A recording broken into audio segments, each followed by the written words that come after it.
Hello car friends, every step I'm going to show you has been reviewed by professional mechanics, so relax, this can be fixed. The check parking brake message on a Toyota can pop up out of nowhere and give you quite a scare, but the first thing you should know is that many times it doesn't mean the parking brake is broken.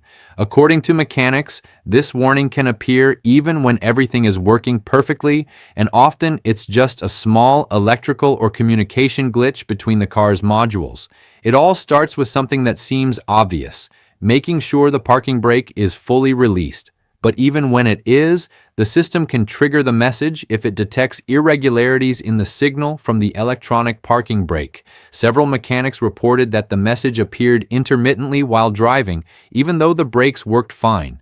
This shows that the system is designed to alert you to any anomaly, even if it's not serious. Another common point in forums is what happens after performing maintenance on the rear brakes, such as changing pads or calipers.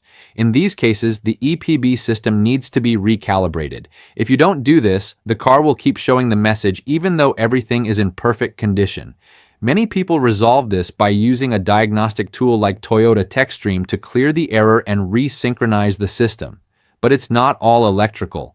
Some mechanics found that actual mechanical problems can also trigger the warning. For example, a stuck rear caliper can prevent the parking brake from functioning correctly, and even if the system tries to compensate, the message will remain until the part is repaired or replaced. This shows that both the electronic and mechanical components of the brake need to be checked. Additionally, there are cases where the message disappeared simply after turning the car off and back on or driving a few minutes. This usually happens when the vehicle has been unused for a long time or after replacing the 12-volt battery. In these scenarios, the system needs to automatically recalibrate and wake up to function properly again.